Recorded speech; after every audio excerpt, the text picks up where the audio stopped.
Hello everyone, Call for Zero. This video is connected. In a way, it's a follow-up to the reality glitch video I posted a week ago. It's in the same location, the casinos in Las Vegas, specifically Bally's and then the adjoining property, Paris. I worked there in September 2019. I had been Mandela affected several months, and reality had become quite strange at that point. The first several months after noticing and realizing the Mandela effect are kind of rough. Many of us have been through that, and we know what it's about. I was just doing my best, and I worked at night. It's better than working at the day when the crowd is more intense and asking for directions. At night, they're pretty much just finishing off their evening and having a drink and kind of stumbling back to their rooms. There was one part of the year around September where one day the vibe of the crowd felt one way, and then the next day it felt different. Like there was a shift in the energy of the crowd. It's kind of hard to explain.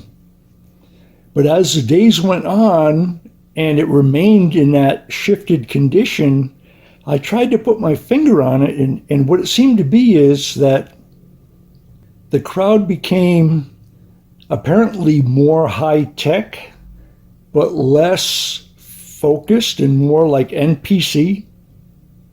I guess it's possible it was just my new understanding of the shifty reality may have amplified that to where people look more NPC. That's very possible, but it felt like it was like a different crowd.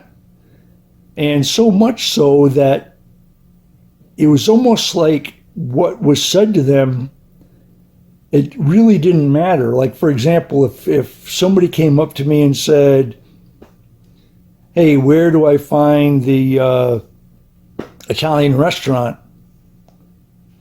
I could have talked about almost anything and they would be nodding and yes and okay, thank you, cool. It's just almost like there was a disconnect there. Like an actual NPC, like in a video game. And I found that extremely weird, but I just went with it because, I needed an income and I kept showing up for work and doing my thing. And this was before the lockdown, so I guess you could say it was the old normal, or however you want to say that. And then it got much worse, of course, in the next year. But to get to the point, during this period, I had various calls, like my radio, like the control center would call me on the radio and say, I work for security, so they would say, hey, could you go to pit 3 and empty the cash box or something like that. So I would do my thing. I had my key ring and I'd snap it open and carry it and make sure it was protected and walk it to the cage and things like that. So on one call, maybe 5 dealers and like 3 tables were busy and a couple of dealers were just standing there because a lot of the times they just stand there. And one woman who I didn't know, who was, I don't know, in her late 30s, a dealer there, she looks at me and she starts to small talk. Oh, hi, hey, how you doing? I said, yeah, I'm cool, things are good. And she said, I see you over at the party pit at Paris. And she was talking to me as if I was like a regular at this party pit in the next casino over. The party pit at Paris is a little section they have that's open to the public. It's no charge. It's just part of the casino floor where they have a few table games and they have a bar with a bikini girl like walking around on the bar and dancing a little bit. And then she'll take a break and another one comes on. And they'll take a break and another one comes on. Then it's just called the party pit. That woman said, oh yeah, I see you over there. And I'm like, well, no, must be mistaken.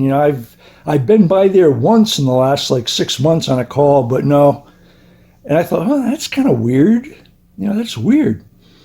So I went ahead and did my work and everything. And then about 3 nights later, I worked at night. 3 or 4 nights later, I had a call, and it was to the casino floor. And there was a male employee there, like a dealer. I think he may have been a craps dealer. Oh, no, actually, he was a pit boss. He was a pit boss. And he goes, hey, yeah, hey, I see you over at the party pit all the time. And he starts saying that. I'm like, party pit? And I said, no, you must be mistaken. I've only been by there like once in the last 6 or 8 months. And it was just so weird, and especially in the casino environment with all the bells ringing and everything and the Mandela effect. I'm like, what's going on here? What's going on? It's truly like an alternate reality. So that's another reality glitch that happened to me over the first 2 years of Mandela effect awareness in that area, in that time frame. I don't know what's going on, but that was extremely weird. And I will add one more thing. It was St. Patrick's Day, 2020. It was about a day before everything got shut down. The Strip was completely shut down as a ghost town. My last call to deal with a problem, I was called to the floor because this fellow with clown face paint was walking through the casino, and he had a bag in his hand, and he was like pulling cans of beer out of there and like hammering these beers. So I went up to him and I said, hey, what's going on here? What do you mean? I said, well, first of all, you can't have that in the casino. You can't be drinking out of a bag like that. And I said, second, you can't have your face covered because that's not allowed in here. So give me your ID. And he said, well, I don't have an ID. So I called in, okay, this guy doesn't have an ID. I'm going to get him off the property. So I walked him off the property and I said, listen, we don't want you in here drinking out of a bag and no clown face paint. If you're in here again, you're going to be trespassed. And that means you can't come in for 1 year. Yeah, okay. So I walked him out, and that was one of the weirdest calls that I could imagine. It was just strange as could be. And like the next day, I was told, don't come to work, don't clock in, you won't get paid, everything's going to get locked up. And that's how my career in security ended. Honestly, I don't know what to say about it, and I will add also that I was in communication with Brian Stavely around the middle and end of 2019, and I appeared on his program a couple of times, his panels, just short appearances because I was fairly new on the scene. And I told him, I said, Brian, it looked like one night the whole population changed in the casino. All the vibe, they were different. They were like more high tech, less aggressive, like less violent, and more NPC. And he's like, yeah, I saw the same thing. And he completely identified with it at about that same time that something shifted. I will just leave this story there. And I have other reality glitches that I'll be presenting in the future. But I found this one, the party pit at Paris, to be pretty strange. So have a good week, everyone.